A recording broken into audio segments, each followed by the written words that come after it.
I'm Linda Trevino Crothers, and I'm originally from Houston, Texas, but I've lived in Indiana because I graduated from Purdue University, and I worked for Indiana Bell, and I moved my way down back to Texas with Time Warner and AT&T again in Houston and Dallas, and then AT&T transferred me here to St. Louis. So I have an extensive network of peers throughout the Midwest and Texas, and a huge family in Texas, some out in Florida, as well as Arizona and California. So when COVID first started, there was obviously a lot of concern, and I worked for Verizon as a contract project manager, and immediately all of the Verizon engineering and project manager departments were required to work from home. So that was a big change for me. I had worked from home on an as-needed basis. Being a manager in the telecom industry, that's one of the fringe benefits. But this was completely different because it was day in and day out. And fortunately, my internet was already prepared for working from home. I have a small consulting business on the side, so I had my own little home office. So in that respect, I was good. It was great to be home with my daughter. She's disabled, so she's home all day. And it's also, I have a bunch of golden retrievers.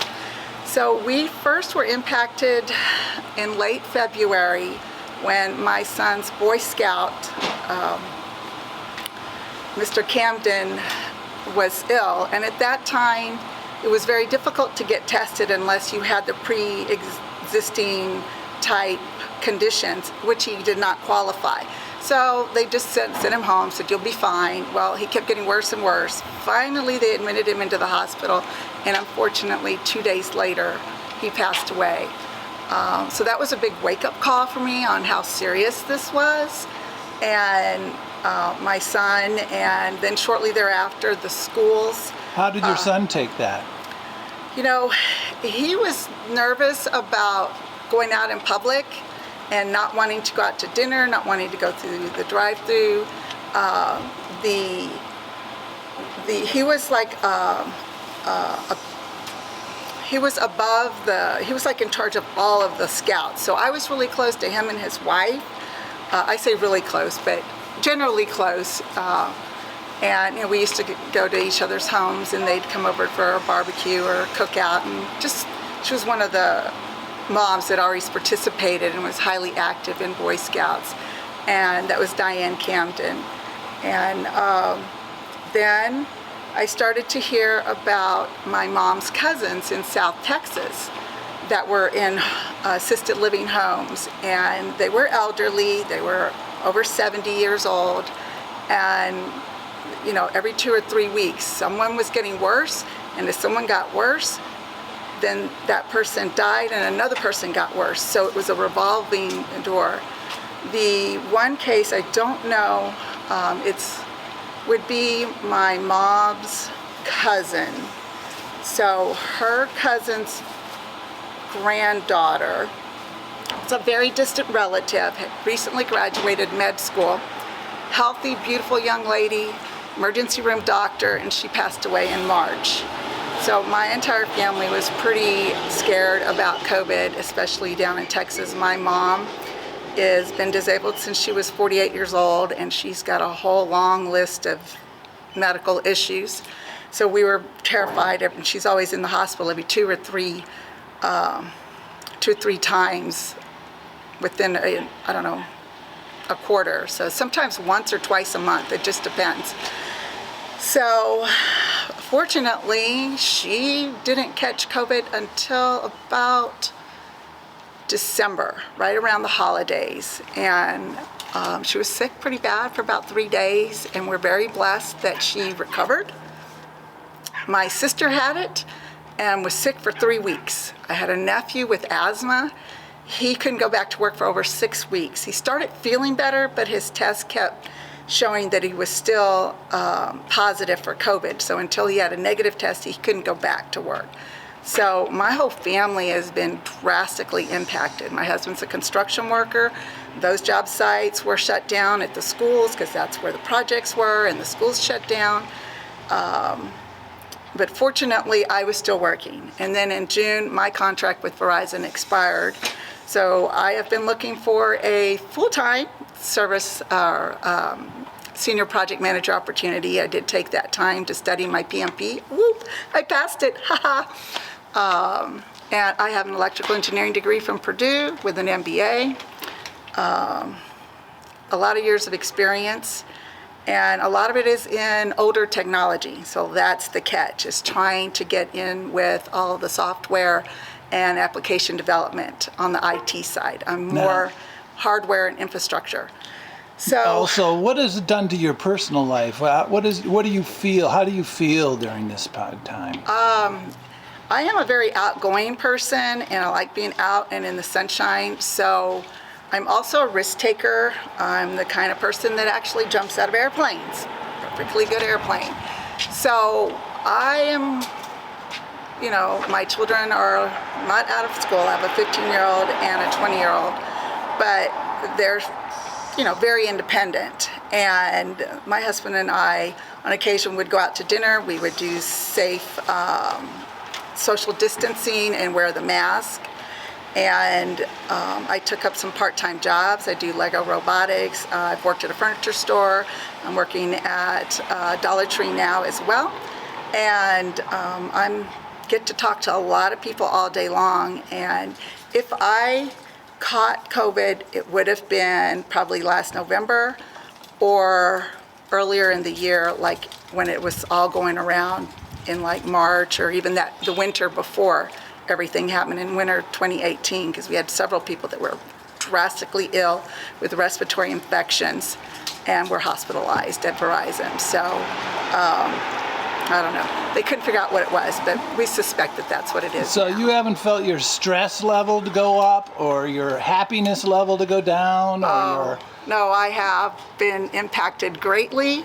I have days where I am just dragging. It's very difficult for me. I get very depressed. I have high anxiety, financial stresses, trying to make the rent payment, trying to ensure that life is kind of seamless for my children. Your husband's unemployed?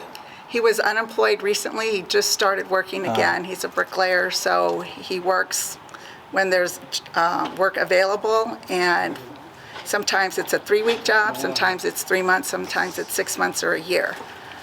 His last job was 4 days, and then he started another job. So this will be about a 3-month job. You've had some depression. Very much so, yes. I have a doctor that gives me prescribed medication, and I don't know how well I'd be able to manage all this without the assistance of the medication. I know sleep, diet, exercise all plays a big role, but it gets to a point to where it's just really overwhelming. Do you think are you going to get vaccinated or? I got vaccinated Friday. I did feel really bad Friday evening, and Saturday morning I had some diarrhea. Do you think that when the COVID lifts, when enough people are vaccinated, that you'll feel better too? I will have great relief because my mother just got her first round, and my father and my stepmother. So once my extended family and my close friends have been vaccinated, I will have more sense of peace instead of all of the unrest. Last August, I had a cousin that was getting married. His dad's 80 years old, wanted to go to the wedding. Some of the family member didn't want him to go because of his age. They wanted him there. He wanted to be there. He's 80 years old. He's lived a wonderful life, and he was willing to risk. Unfortunately, the groom got sick the very next day. My uncle got sick. They were both in the hospital. My nephew's young in his 20s. He recovered within a week. My uncle spent 6 to 8 weeks in and out of intensive cares and rehabs and nursing homes, and eventually he had a heart attack, and he just had no fighting chance. So that was 70 people at that event. And I'm a Hispanic background, so we're always hugging and kissing and very close to one another. It was a long reception with a barbecue and dancing. I wasn't there, but it was just a lot of human interaction. And I know people talk about going to events where there's hundreds of people there and they didn't get sick. Well, maybe there were hundreds of people there, but they didn't talk to one person for more than 15 minutes. I know at my son's school, that's a criteria with the COVID. If a child or a student tests positive, they try to find out who all the student was in contact with, all the school staff as well as any other students, but the contact needs to be at least 15 minutes or longer. Do you have any final thoughts on COVID this year, your personal journey? My personal journey is, I'm a Walking Dead fan. And I feel like this was a little taste of the apocalypse coming, and just a dash of it. I'm from Texas, Houston, always been prepared for hurricanes, and my husband had endured some snowstorms in Indiana, so we're always the ones that have extra water and food in our home, plenty of paper products and so forth, so we felt comfortable with that. We were lucky, never ran out of the toilet paper. But we had puppies at home in January, and we were going through paper towels, and fortunately by that time we were able to get some paper towels the beginning of this year.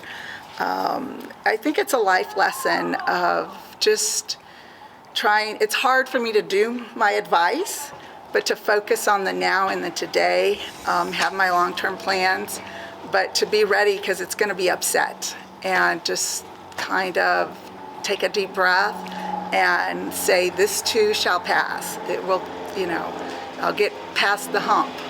And the biggest thing for me is how it's going to impact my children's life going forward. My daughter started college. It was a big mess the first 3 weeks. She couldn't get logged on.